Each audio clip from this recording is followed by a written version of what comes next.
Shumë njerëz mund ta akseptojnë edhe ndryshe. Mund ta marrin vetëm aspektin e peshës të rëndësisë të bartjes së hijabit. Dhe si rrjedhoj e mendojnë se ajo është më tepër pengesë. Ata mendojnë stinën e verës dhe vapën dhe mendojnë se hijabi është pengesë.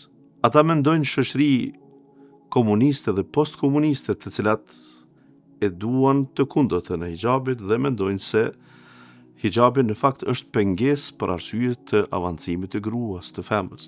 Hijabi të privon nga mundësia e shkollimit, hijabi të privon nga mundësia e punësimit. Madje jo rallëherë, hijabi edhe në martesë të pengon.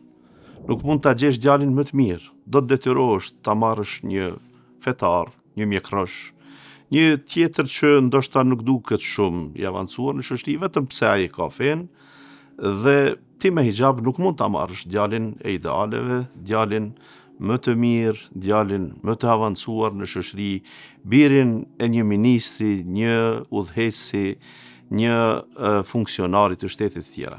Këto janë arsyet që të tjerëve duket se hijabi është pengesë. A realisht po të ishte jeta vetëm në këto pak ditë që jetojmë në këtë dynja, ndoshta ndonjëherë dhe dikujt i duket se është pengesë momentale. Por ai është më shumë mbrojtje. Dhe ne që hijabi është mbrojtje mund ta marrim edhe me gjëra të tjera. Pse një grua që don të jetë e emancipuar, pra nuk ec lakuriç. Ne i themi sado që janë të shkurtra rrobat e saj. Pse ajo e mendon se nuk bën të ecet lakuriç? Sepse don ta mbrojë atë nder të vetin dhe rrjedhimisht don që të plasohet në shoqëri si një njeri normal, si një njeri që ka ndershmëri, që ka bllokim për të tjerët dhe që mos t'i afrohet asaj dikush që nuk mund të jetë me të drejtë për t'ju afruar, dhe kjo është në rregull. Atëherë shtrohet pyetja, cilët janë kufit që ti ke vendos vetes për të qenë e ndershme ose më pak e ndershme ose më shumë e ndershme kur jemi tek veshja. Këtë më së miri e përcakton feja dhe ne në fakt tamam sikur Zoti në Kur'an kur e përmendi hijabin, mbulesën tha dhalike edna an yu'rafna fala yu'dhain. Tha që ju të mbuloheni o gratë të profetit, o gratë të besimtarve, kjo është më mirë që ju të njiheni se jeni të ndershme, pra.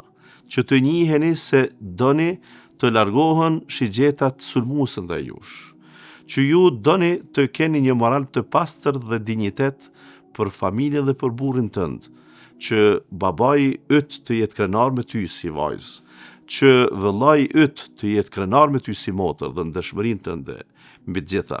Fëmia yt që akoma ndoshta nuk është lindur të jetë shumë krenar me nënën besnike, fisnike dhe të moralshme të djeshme, dhe kjo është sepse ajo kishte hijabin dhe hijabi shumë njerëz dashakçin të moralit që është normale të ekzistojnë ata, ai i largon dhe ajo ishte mburoj për ty.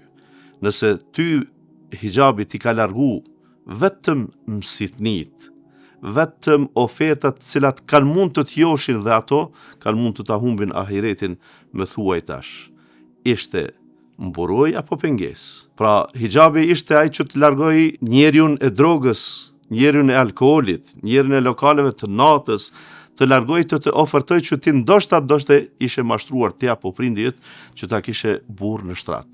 Dhe jeta jote do të ishte e tëra e zëmt.